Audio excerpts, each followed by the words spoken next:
তারা পার্টির পক্ষে যখন কথা বলে আমরা তখন তাদেরকে বেয়াদব বলি। কীরকম আমি বলি, ও আমার সামনে আছে বলে তা না, আমাদের সন্তান যার বয়স 25, 26, 27 সে যখন আমাকে অ্যাডভাইস দেয় আমি একাগ্র চিত্তে গ্রহণ করি এবং অন্যের কাছে গিয়ে বলি মাই সান ইজ ভেরি ট্যালেন্টেড। কিন্তু অন্যের ছেলে যখন আমাকে বলে তখন বলি তুমি এত বেশি বোঝো কেন, তারপরে বুঝাইতে চাইলে বলি তুমি ইসরে পাকা।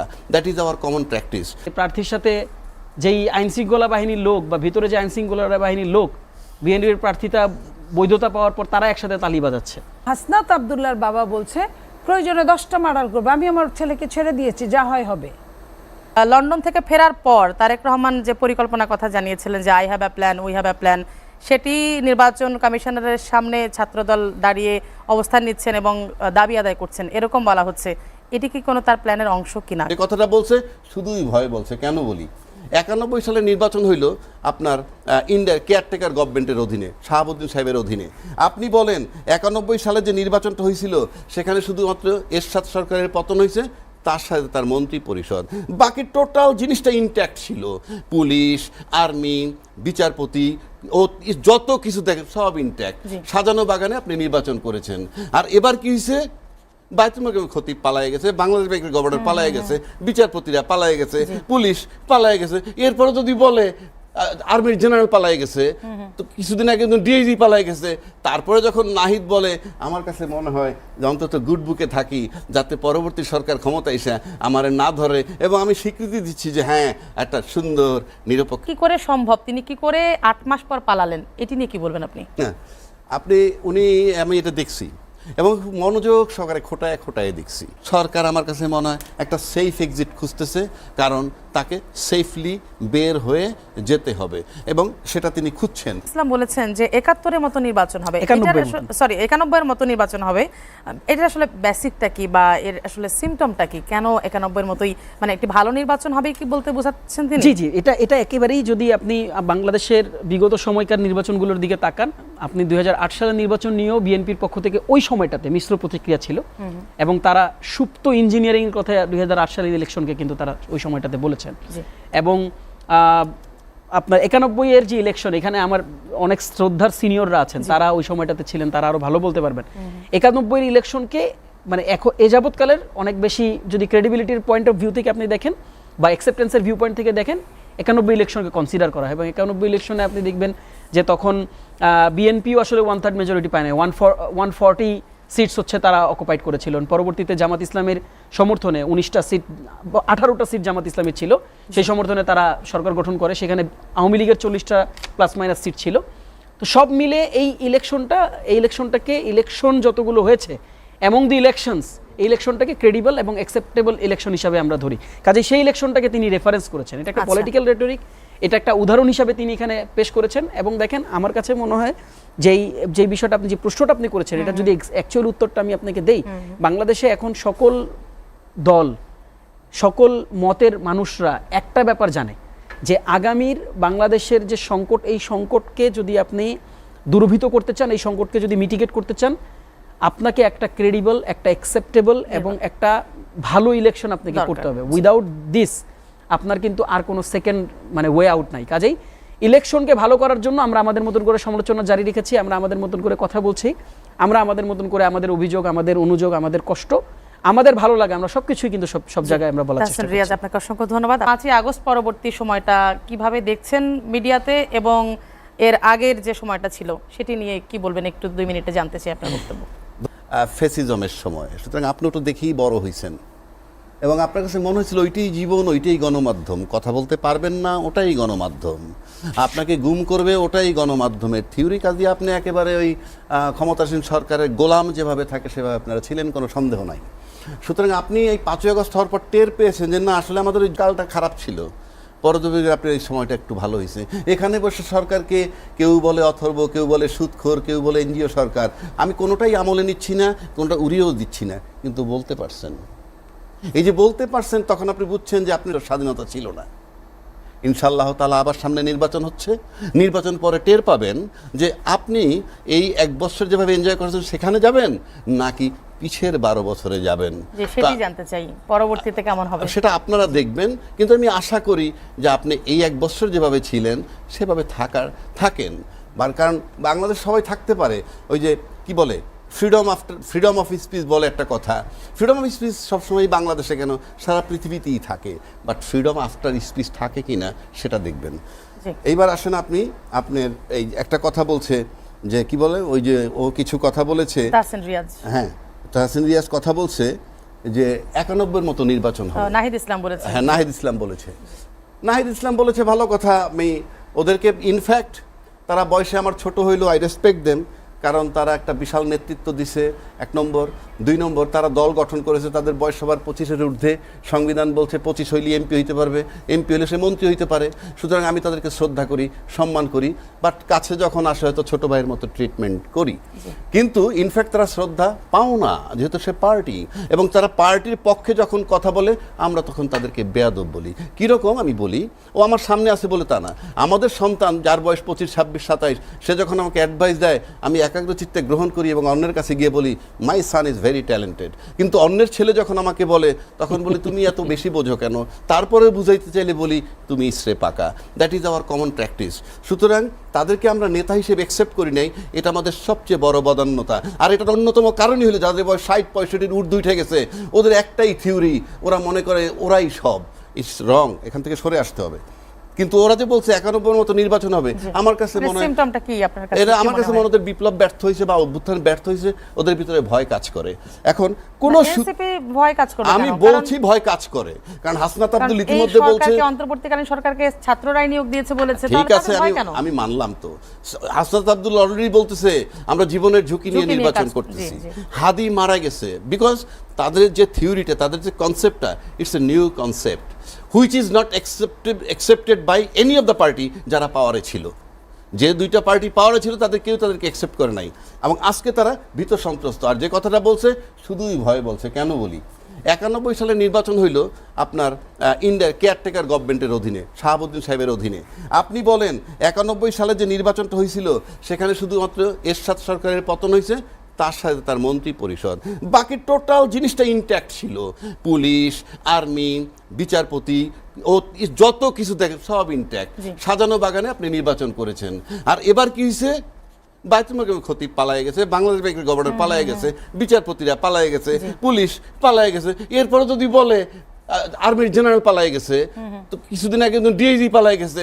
তারপরে যখন নাহিদ বলে আমার কাছে মনে হয় যে অন্তত গুড বুকে থাকি যাতে পরবর্তী সরকার ক্ষমতা এসে আমার না ধরে, এবং আমি স্বীকৃতি দিচ্ছি যে হ্যাঁ একটা সুন্দর নিরপেক্ষ, এটা কিছুই না। সেটি নাহিদ বলেছেন, কিন্তু হাসনাত আব্দুল্লাহ যে বললেন যে তারা জীবনের ঝুঁকি নিয়ে নির্বাচন করছেন, কেন এই মন্তব্যটা? তাহলে মন্তব্যটা ওই যে হাদির পরিণতি দেখছে, প্লাস আপনি বিপ্লবকে কেউ অ্যাকসেপ্ট করে নাই, বিপ্লব 0 হয়ে গেছে, সুতরাং সেই কারণে বলছে। বাট আমি জানি না, কিন্তু 91-এর মতো নিরপেক্ষ নির্বাচন হবে একটা এমন একটা কথা বলছে, তাহলে আরো একটা প্রসঙ্গ আনতে হয়। এই প্রসঙ্গ নিয়ে কথা বলবো আপনার সাথে আমি, কিন্তু আপনার কাছে আমি আরেকটা বিষয় নিয়ে কথা বলতে চাই। সেটি সম্প্রতি আমরা যেটি দেখতে পাচ্ছি যে মোমেন সাহেব নিয়ে একটা কথা বলতে চাই। তার যে একটা বক্তব্য আমরা সামাজিক যোগাযোগ মাধ্যমে দেখতে পাচ্ছি, সেখানে 5 আগস্টের পর তিনি 8 মাস বাংলাদেশে ছিলেন, তারপর তিনি পালিয়েছেন। তিনি নিজে বলছেন বিভিন্ন দেশের সাথে, বিভিন্ন সংস্থার সাথে যোগাযোগ হচ্ছে, লেখালেখি করছেন একটি ইনক্লুসিভ নির্বাচনের জন্য। তো এটি কি করে সম্ভব? তিনি কি করে 8 মাস পর পালালেন? এটি নিয়ে কি বলবেন আপনি? আমি এটা দেখছি এবং মনোযোগ সহকারে খোটায় দেখছি। কারণ কি, কথা বলতে হবে তো। উনি বলছেন আমি 8 মাস পরে পালাইছি, এবং উনি বলছেন উনি পালাইছেন কিভাবে। উনি বলছেন উনি 6বার সিম বদল করছেন, উনি বলছেন উনি 4-5টা বাসা বদল করেছেন, সিম বদল করছেন, বাসা বদল করেছেন, ওনার মাথার যে আলগা চুল সেটা সরিয়ে ফেলেছেন, উনি সুন্দর দাড়ি রেখেছেন, তবে তার ভিতরে একটা ইনোসেন্স ভাব আছে দেখে চেহারার গ্লেজটা এখনো মোটামুটি আছে। এবং উনি বলছেন যে আমার ওয়াইফ সবগুলা করেছে, এবং কিভাবে করেছে ফাইনালি তাকে অ্যাঙ্কার বারবার প্রশ্ন করছে কিভাবে করলেন, বলল প্রশাসনের প্রশাসনের লোকজন আমাকে সহযোগিতা করছে। তাহলে 5 আগস্টের 8 মাস পরেও যখন প্রশাসনের লোক পতিত সরকারের লোকরে দেশ থেকে পালানোর জন্য সহযোগিতা করে, 8 মাস তো থাকবার জন্য করলো, তারপরে পালাতে সহযোগিতা করলো, তাহলে আপনি বুঝেন তাহলে নাহিদ যে কথাটা বলছে শুধুই বাঁচার জন্যে, 1 নম্বর। 2 নম্বর, উনি পাশাপাশি আরো একটা কথা বলছে, এটার মানে হচ্ছে যে প্রশাসন যাচ্ছে তাই। আরেকটা কথা বলছেন যে আমি এখানে কিন্তু একেবারে বসে নেই, আমরা বিভিন্ন সংস্থার সাথে শুধুই না যে আওয়ামী লীগ বেস যদি নির্বাচন হয় সেই নির্বাচনটা গ্রহণযোগ্য হবে না, এবং ইনক্লুসিভ নির্বাচন দাবি আমার কাছে লেখালেখি সে অলরেডি বলছে আমি বিদেশি বিভিন্ন দেশের সাথে বিভিন্ন সংস্থার কাছে লিখছি এবং আমরা এই বিষয়টা নিয়ে, তার মানে মনে হচ্ছে এই নির্বাচন যত স্মুথলি করে ফেলুক না কেন, কিংবা রক্তাক্ত ইলেকশন হোক, যে ইলেকশনই হোক, যারাই ক্ষমতায় যাবেন, আমার কাছে এই মোমেন সাহেবের বক্তব্যটাই মনে হচ্ছে যে ইলেকশনের পর বলতে যে পরের দিন তা নয়, হয়তো অল্প সময়ের মধ্যে এই দাবিটা হয়তো ত্বরান্বিত হতে পারে। কেননা ইতিমধ্যে ইনক্লুসিভ নির্বাচন নিয়ে কিন্তু বলতে গেলে সবাই মুখ বন্ধ রাখছে, কেউ বিরোধিতাও করে না, আবার প্রকাশও করে না যে ইনক্লুসিভ নির্বাচন হওয়া দরকার। কারণ ইনক্লুসিভ নির্বাচন এই মুহূর্তে যদি কোনো দল দাবি করে, দায়িত্বশীল কোনো দল যদি দাবি করে হ্যাঁ না ইনক্লুসিভ নির্বাচন ছাড়া আমরা নির্বাচনে যাব না, আর যদি সরকার অ্যালাউ করে ফেলে, তাহলে কিন্তু তারাই বাটে পড়বে। কাজে ইনক্লুসিভ নির্বাচন নিয়ে কেউ কোনো কথা বলছে না। বাট আলটিমেটলি মোমেন সাহেবের কথাটা আমার মনে হচ্ছে যে এই প্রশাসন যখন তারা 8 মাস পরে আমি নিশ্চিত করে বলতে পারি এই প্রশাসন তাদেরকেও সহযোগিতা করতে থাকবে। যদি নির্বাচিত হওয়ার পর যে সরকারটা ক্ষমতা আসবে, তারা যদি মোটামুটি পতিত সরকারের অল্টারনেটিভ না হতে পারে, তাইলে পরে এই সমস্যাগুলা দেখা দিতে পারে বলে এই যে আমরা যেটি দেখলাম যে 8 মাস তাকে দেশে থাকা সহযোগিতা করা এবং পালাতে যে সহযোগিতা করার প্রশাসনের কথা বললেন, তাহলে সেই প্রশাসন দিয়ে নির্বাচন কতটা সুষ্ঠু এবং নিরপেক্ষ হবে সেই বিষয়ে নিয়ে হবে কিনা নাহিদকে জিজ্ঞেস করতে হবে। সেই বিষয়ে আপনার সাথে আমি কথা বলবো পরে, কিন্তু এখন আমি একটু কথা বলতে চাই নীলোফার চৌধুরী মনিয়াপা আপনার সাথে, সাবেক সংসদ সদস্য। বিএনপি অভিযোগ করছে একটা দলের প্রতি ইসি ঝুঁকে পড়েছে, আবার জামাতও বলছে যে বিএনপির সব অনিয়মকে তারা অ্যালাউ করছে। এই যে অভিযোগ পাল্টা অভিযোগ যে হচ্ছে, আবার ছাত্র দলেরও একটা অভিযোগ আছে, এই বিষয়গুলো আপনি কিভাবে দেখছেন?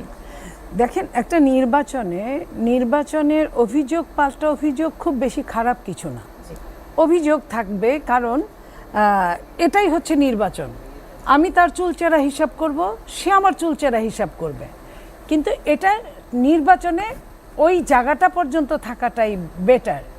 এর চেয়ে বেশি যখন থাকে তখন কিন্তু সেটাকে আর যেটা ষড়যন্ত্র, যেটা যেমন ধরেন এনসিপির নির্বাচনের যিনি চিফ, উনি গত 2 দিন আগে বলেছে যে এই নির্বাচনটা আমরা মনে করি যে ভালো একটা নির্বাচন হওয়ার জন্য আরেকটু পিছিয়ে দিলে যদি ভালো হয়, তাহলে ভালো নির্বাচনের জন্য সময় পিছানো হোক।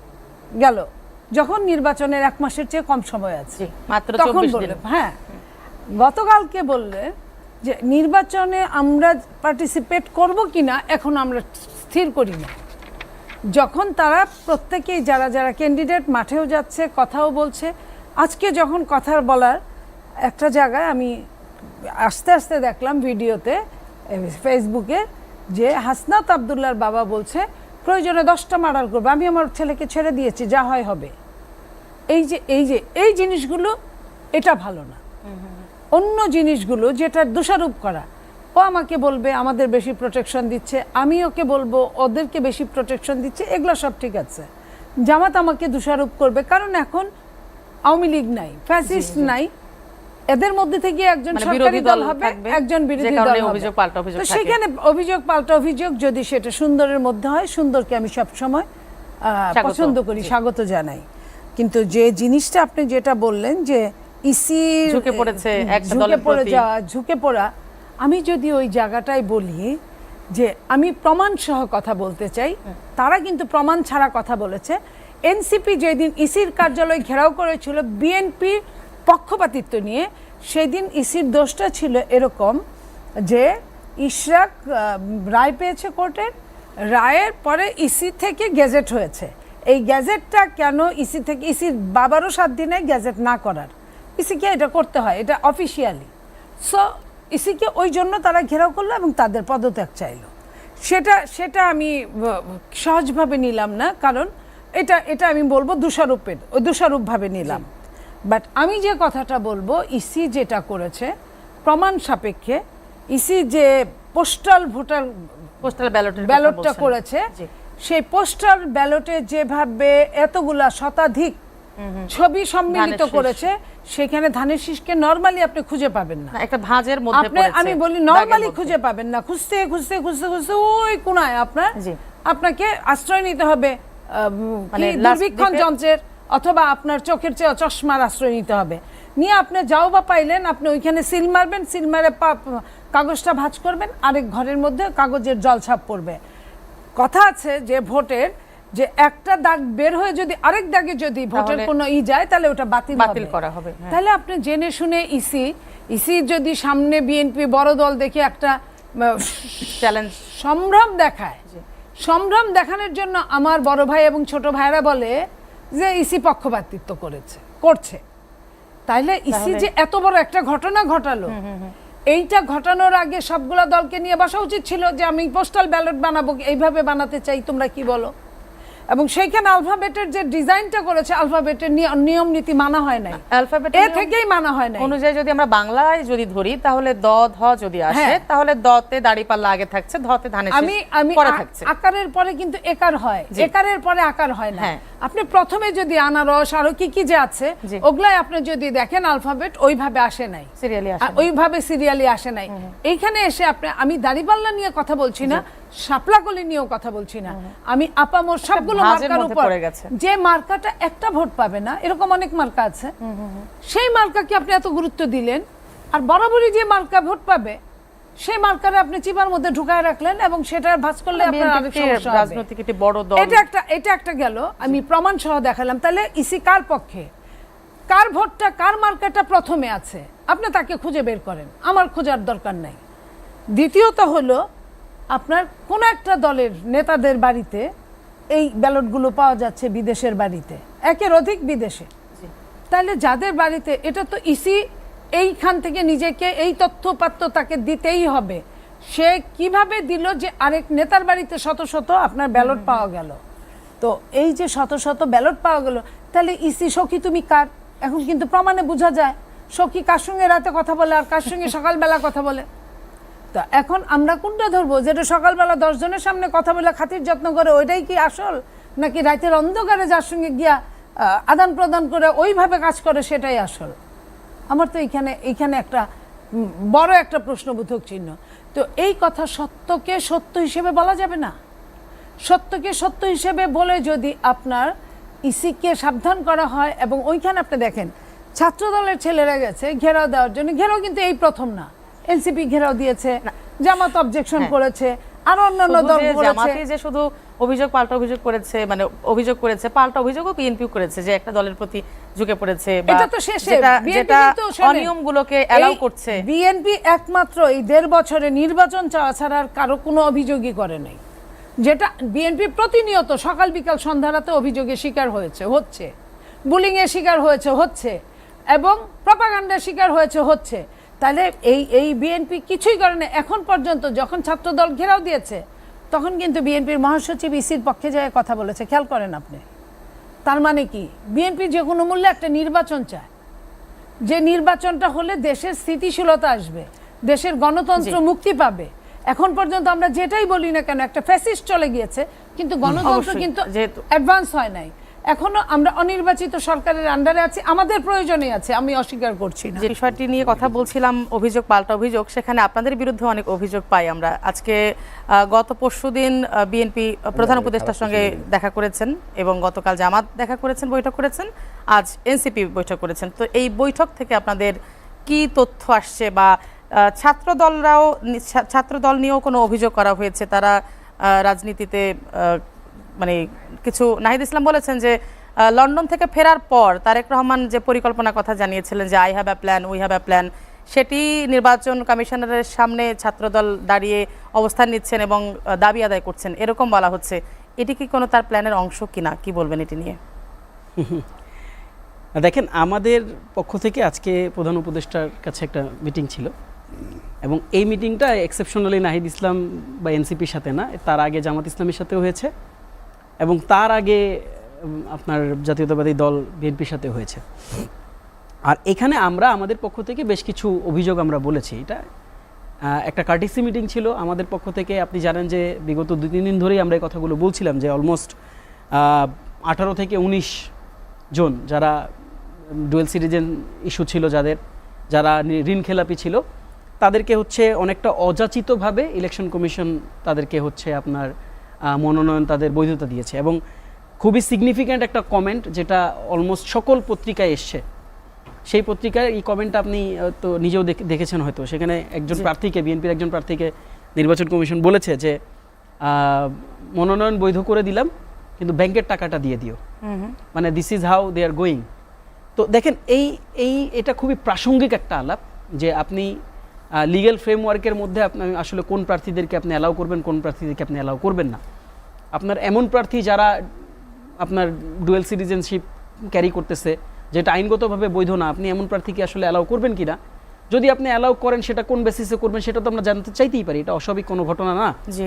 এবং প্যারালালি আপনি যদি কোনো মানে ঋণ খেলাপি যদি কাউকে যদি আপনি মানে অযাচিতভাবে আপনি যদি তাকে বৈধতা দেন, সেটা তো একটা খুব কমন কোশ্চেন যে আমার পক্ষ থেকে সেই কোশ্চেনটা থাকতেই পারে যে আপনারা কেন এই কাজটা করতেছেন। কাজেই এটা আমরা আমাদের মতন করে আমরা বলেছি, আমরা বিগত 2-3 দিন ধরে আমরা বিভিন্ন জায়গায় বিভিন্ন প্রেস ব্রিফিংয়ে বিভিন্ন টকশোতে আমরা আমাদের মতন করে কথাগুলো বলেছি যে পক্ষপাতিত্বের একটা অভিযোগ পাওয়া যাচ্ছে। যেমন আপনি দেখবেন যে বিভিন্ন জায়গায় যখন মনোনয়ন নিয়ে যখন স্থানীয় পর্যায়ে যখন এই আলাপগুলো ছিল, যখন তাদের বৈধতা বা তাদের বাতিলের প্রসঙ্গগুলো এসছে, আমরা সেখানেও দেখেছি যে লোকাল গভর্নমেন্ট হচ্ছে বিভিন্ন জায়গায় কিছু পক্ষপাতমূলক আচরণ করেছে। এবং এমনটাও আমরা দেখেছি যে প্রার্থীর সাথে যেই আইনশৃঙ্খলা বাহিনীর লোক বা ভিতরে যে আইনশৃঙ্খলা বাহিনীর লোক বিএনপির প্রার্থীতা বৈধতা পাওয়ার পর তারা একসাথে তালি বাজাচ্ছে। কাজেই দেখেন এই আচরণগুলো তো আসলে নিরপেক্ষ আচরণ না, আপনি এটাকে কোনো ফ্রেমওয়ার্কের ভিতরে এখানে একটু আমি ইন্টারাপ্ট করতে চাই। কিছুক্ষণ আগে নিরুফা চৌধুরী মনিয়াপা বলছিলেন যে হাসনাত আব্দুল্লাহর বাবা যে কথাটি বলেছেন, এই বিষয়টা আপনি কিভাবে দেখছেন? আমি প্রথমত ওই পুরো কন্টেন্টটা দেখি নাই। জি, আমি পুরো কন্টেন্টটা দেখি নাই, আমার এখনো দেখার সৌভাগ্য হয় নাই। দ্বিতীয়ত আমি পুরো আপনি যে কথাটা বললেন সেই কথা থেকে আপনি কি বলবেন? কারণ হাসনাত আব্দুল্লাহ এবং সেটা উত্তর দিচ্ছি, সেটা উত্তর দিচ্ছি, মানে কোনো কিছুকে ধরে নিয়ে তো আমি উত্তর দিতে পারি না, আমাকে আমার ওয়েতে উত্তরটা দিতে হবে আর কি। কাজেই দেখেন ওই ভিডিওটা যেহেতু আমি দেখি নাই, কাজেই আমার মন্তব্য নাই। তবে একটা ব্যাপার আমি বলতে পারি যে ভিডিও যে কোনো কন্টেন্ট দেখার বেসিস আছে কিছু, আপনি পুরো বক্তব্যটা নিতে হবে। কোনো কাট পিস আপনি নিচ্ছেন কি না, সেটা এআই ফরম্যাটেড কোনো ভিডিও কিনা, এগুলো অনেক কিছু জানার প্রসঙ্গ আছে। কাজে আমি যখন জানতে পারবো এটা ব্যাপারটা এরকম কিছু কিনা, তখন হয়তো আমি কমেন্টটা আপনাকে করতে পারবো।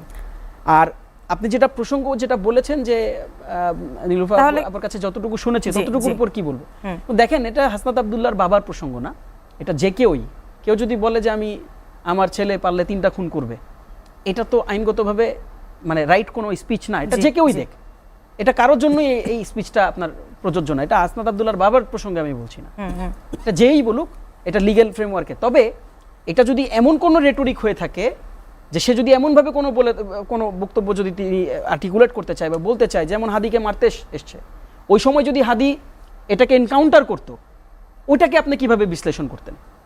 যদি প্রসঙ্গটা এমন হয়ে থাকে তখন কিন্তু ওই পজিশনে আপনাকে যান বাঁচাইতে হবে, এবং এটা আইনগতভাবে ইভেনচুয়ালি আপনার জন্য বৈধ। কাজেই আপনার ব্যাখ্যা বিভিন্নভাবে আপনার ব্যাখ্যা নেওয়ার সুযোগ আছে। দেখেন আরেকটা প্রসঙ্গ আমি একটু আপনাকে একটু সামনে আনি, যেমন নীলুফার আপা বললেন যে এনসিপিও নির্বাচন কমিশনের সামনে আপনার স্ট্রাইক করেছে। এনসিপি নির্বাচন কমিশনের সামনে স্ট্রাইক করেছে একটা নির্দিষ্ট প্রতীক বরাদ্দের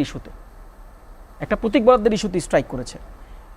ছাত্র দলের স্ট্রাইকটা আপনি খেয়াল করে দেখেন, এটা এমন একটা ক্রুশিয়াল মোমেন্টে, খেয়াল করে দেখেন, মানে হয় কি, মানে আপনি সবকিছুর সাথে তো সবকিছু মিলিয়ে ফেললে হবে না। দেখেন কতটা ক্রিটিক্যাল মোমেন্টাম। যেদিন ছাত্রদল স্ট্রাইক করেছে সেদিন আপনার শুনানির শেষ দিন ছিল, এবং সেই দিন অলমোস্ট আপনার শুনানিতে 54 থেকে 55টা মামলা তারা অ্যাড্রেস করেছে। আপনি এরকম একটা মোমেন্টামে আপনার দলের প্রার্থীদের শুনানি হচ্ছে, এমন একটা মোমেন্টামে যখন আপনি এরকম 1000-1500 ছেলে পেলে নিয়ে আপনি যদি কোর্টের বাইরে বা ইসির বাইরে যদি আপনি দাঁড়ায় থাকেন, এটা অন্য কোনোভাবে ফ্রেম করার সুযোগ নাই, বরং এটাই রাইটফুল ফ্রেম। এটাই হচ্ছে এখান থেকে মেসেজ যে আপনি ইসিকে একটা চাপ প্রয়োগ করছেন সেখানে, এবং ইসিকে আপনি একটা চাপ প্রয়োগ করার মাধ্যমে আপনি তার সিদ্ধান্ত গ্রহণের যে প্রক্রিয়ায় আপনি বাধাগ্রস্ত করতেছেন। যখন মোমেন্ট প্রসঙ্গ নিয়ে আমরা কথা বলছিলাম, তখন বলছিলাম যখন যে 8 মাস দেশে থাকতে সহযোগিতা করে এবং পালাতে সহযোগিতা করে এই যে পুলিশ প্রশাসন বা যারা সহযোগিতা করেছেন, তাদের আন্ডারে কিভাবে একটা লেভেল প্লেইং ফিল্ড বা নিরপেক্ষ নির্বাচন, সুষ্ঠু নির্বাচন হয়, সেটি আমরা কিভাবে প্রত্যাশা করতে পারি, যেহেতু কাউন্টডাউন চলছে মাত্র 23 দিন পর নির্বাচন? আপনার বিশ্লেষণ জানাচ্ছি। আপনি কি সম্প্রতি চিটাগাংয়ের পুলিশ কমিশনার সাহেবের বক্তব্য শুনেছেন? সেখানে উনি বলেছেন 3 শতাধিক দুষ্কৃতকারীকে চট্টগ্রামে ঢুকতে নিষেধ করছে পুলিশ। পুলিশের কোন আইনে আছে এইটা যে দুষ্কৃতিকারীদেরকে আপনি ঢুকতে দিবেন না? চিটাগাং না ঢুকলো তাহলে তো কোথাও থাকবে, এটা বলার তো রাইটই ওনার নাই, ওনার তো গ্রেফতার করতে হবে। এবং সেখানে তালিকা প্রকাশ করছেন এবং তারা রাজনৈতিক দলের সাথে সম্পৃক্ত, কোন দলের সাথে আমার বলার প্রয়োজন নাই, সম্পৃক্ত দুষ্কৃতিকারী বলছেন, তাহলে তাদেরকে প্রবেশে নিষেধ করবেন কেন? আপনি গ্রেফতার করতে হবে। এটা দিয়ে আপনাকে বুঝতে হবেই যে দুষ্কৃতিকারীরা ইনট্যাক্ট বিচরণ করতেছেন এবং পরিস্থিতি কত খারাপ। এইবার আসেন, নির্বাচন কমিশন নিয়ে বেশ কথা হচ্ছে জি। যে নির্বাচন কমিশনের বিরুদ্ধে অভিযোগ, পাল্টা পাল্টা অভিযোগ। অভিযোগ। কেউ অভিযোগ করছে যে নির্বাচন কমিশনের ইশারায় পোস্টিং হচ্ছে, ডিসি টিসি আগরুম বাগরুম নানান। আচ্ছা, কেউ বলছেন যে কি আপনি কেন তার বিরুদ্ধে পাল্টবে। আমি একটা সিম্পল ঘটনা বলি। আপনার এখানেও বলা হয়েছে যে বিশ্ববিদ্যালয়ের নির্বাচনে জি। জাতীয় পর্যায়ে কোনো প্রভাব পড়ে না। আমি ডাকসু, প্রশ্ন করতাম, রাকসু, চাকসু, চাকসু, জকসু, অনেকেই জাকসু, Last সব নিয়ে জকসু। শাহজালাল বিশ্ববিদ্যালয়ের সব নিয়ে নির্বাচন স্যাটায়ার স্থগিত। করে জি। চিবিয়ে বলেছে যে কোনো কোনো প্রভাব প্রভাব পড়বে না। বিস্তার করে না জাতীয় পর্যায়ে। তাহলে আমি এটা প্রশ্ন করতাম, শাহজালাল তাহলে বিশ্ববিদ্যালয়ে শাহজালাল বিশ্ববিদ্যালয়ের নির্বাচনের আগে সম্প্রতি ইসি রিট করে ইসি একটা চিঠি পাঠাইছে বিভাগীয় কমিশন এবং ডিসিদের, জেলা প্রশাসকদের কাছে, কি চিঠি পাঠিয়েছে, হ্যাঁ। জাতীয় নির্বাচনের আগে অন্য কোনো নির্বাচন আর হবে না। Yes. এর ভিতরে ইউনিভার্সিটির বা বিভিন্ন নির্বাচনকে নিষেধ করছেন, ভালো কথা। তারপরেও শাহজালাল বিশ্ববিদ্যালয় তাদের নির্বাচন করতে গেছিল, 20 তারিখে তাদের নির্বাচনের ডেট। আচ্ছা, আজকে তাহলে রিট কেন হলো? মানে 4 সপ্তাহ স্থগিত থাকবে কেন? স্থগিত রিট হয়েছে জি। এবং 4 সপ্তাহ ওই নির্বাচনটা স্থগিত করা হয়েছে। হ্যাঁ। যারা রিট করেছে সেই ঘটনার লোকই বলতো জাতীয় পর্যায়ের কোনো কোনো ইম্প্যাক্ট প্রভাব নেই। নাই। তাহলে এবং ইসি কি বলছে যে জাতীয় নির্বাচন এবং গণভোটের কার্যক্রমে যাতে কোনোভাবে প্রভাবিত না করতে পারে সে কারণে এই সিদ্ধান্ত নিছে। তাইলে তাহলে এখন কেন সেটা আমি বলছি হলো? তাইলে প্রভাব পড়তে পারে। 1, 2 যারা রিড করতে গেল দে আর অ্যাফ্রেড অফ, তারা ভীতু। তা না, আপনি রিড করতে গেলেন কেন? আপনাদের ওই ঘটনার লোকই তো বলছে জাতীয় পর্যায়ে কোনো প্রভাব পড়বে না, তাহলে আপনি এই রিড করতে গেলেন কেন? নাম্বার 1। নাম্বার 2 হচ্ছে আপনি যদি নির্বাচনের আগে, জাতীয় পর্যায়ের নির্বাচনের আগে এই সমস্ত নির্বাচন করতে পারবেন না, তাহলে তো এই নির্বাচন পার হওয়ার পর আবার তো 14তম নির্বাচন সামনে থাকবে, তখনও তো বলা যাবে নির্বাচন করতে পারবেন না। নির্বাচন তো সবসময়ই থাকবে। এটা এই যে ইসির যে কার্যক্রমটা, এটাকে আমি মনে করি ইলেকশন ইঞ্জিনিয়ারিংয়ের প্যারালাল বলতে পারি। কারণ যেহেতু প্রভাব পড়বে না দায়িত্বশীল দলরা বলছে, কিন্তু আপনি প্রজ্ঞাপন জারি করলেন, আবার সেই দায়িত্বশীল দলের পক্ষ থেকে লোকে রিট করলো। এইবার আসেন আর একটা ব্যাপার, দ্বৈত নাগরিকত্ব থাকতে পারবে না প্রিকন্ডিশন। শুধু আপনি আবেদন করছেন যে আমার নাগরিকত্ব বাতিল করার জন্য আবেদন করছি, এটা হবে না। আমার বানানো না, সংবিধানে আছে। তাহলে দ্বৈত নাগরিকত্ব আছে, খেলাপি যারা ঋণ খেলাপি তারাও আছে, তা সত্ত্বেও তারা মনোনয়ন পাচ্ছেন, কোনো কথা হচ্ছে না বিকজ অফ প্রভাব। কিন্তু একবার কি ভাবছেন যে আপনাদের যে এই লেকুনা, মানে এই ফাঁকফোকরগুলো নিয়ে আপনাদেরকে যে অ্যালাউ করতেছে যেই শক্তি, সেই শক্তির ব্যবধানে ইয়েতে হয়তো আপনি ক্ষমতায় চলে যেতে পারেন আপনারা, কিন্তু মনে রাখবেন সময়ের ব্যবধানে এই ফাঁকফোকর কিন্তু বিষাক্ত সাপ হয়ে ছোবল দিবে। যদি আপনি আপনার অতীত ইতিহাস মনে রাখতে পারেন যে গ্রেনেড হামলা যখন হইল এই 21শে আগস্ট, পুলিশ রিপোর্ট নেই, কিচ্ছুই নেই, চট করে পত্রিকায় লিখে দিলেন 21 আগস্টের গ্রেনেড হামলা করেছে বেগম খালেদা জিয়া এবং তারেক রহমান। পত্রিকায় আসছে, কিসের উপরে লিখছিল ওই পত্রিকাটা? সেই পত্রিকার লোক গিয়া আজকে আবার প্রশংসায় পঞ্চমুখ, আমি সব ভুলে গেলাম। তাহলে আজকে এই যে ফাঁকফোকর নিয়ে পত্রিকা লিখতেছে না, পট পরিবর্তনের সাথে সাথে তারাও সব পরিবর্তন, পট পরিবর্তনের সাথে সাথে তাদের- এটা কিন্তু It's a বিষাক্ত সাপ হয়ে ছোবল দিবে। আমি ফর গডসে তাদের ভালোর জন্য বলছি, কিভাবে এই ত্রুটি দূর করেন।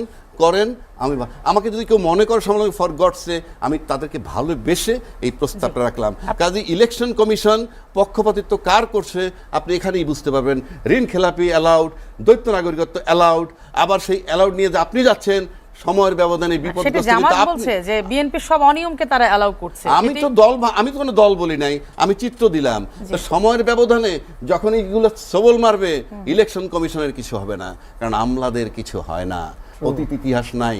ইলেকশনের কারচুপি করে আমলারা, ইলেকশনের ইঞ্জিনিয়ারিং করে আমলারা, সাফার করে রাজনীতিবিদরা, দেশ ছাইরা পালাইতে হয়। 3 নম্বর আসেন, সরকার আমার কাছে মনে হয় একটা সেফ এক্সিট খুঁজতেছে, কারণ তাকে সেফলি বের হয়ে যেতে হবে এবং সেটা তিনি খুঁজছেন।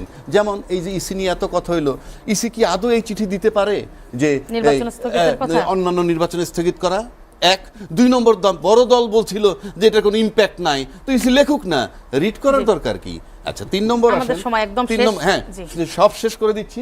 3 নম্বর বিষয়টা হলো যে এই ইসি যেটা বলছে, আমি ধরে নিলাম সে বলতে পারে, প্রশাসন তার আন্ডারে সবকিছু সে বলতে পারে, কিন্তু ইসি যে পক্ষপাতিমূলক যে কথাগুলো আমি বললাম এতক্ষণ, এই দ্বৈত নাগরিকত্বের ব্যাপারে কিছু বলছে না, ঋণ খেলাপির ব্যাপারে কিছু বলছে না, নিরপেক্ষ নির্বাচন করবেন, এই সব কিছু মিলে আমার কাছে মনে হয় জগা খিচুড়ির একটা নির্বাচন দিয়ে সেফ এক্সিট নিয়ে সরকার চলে যেতে চায়।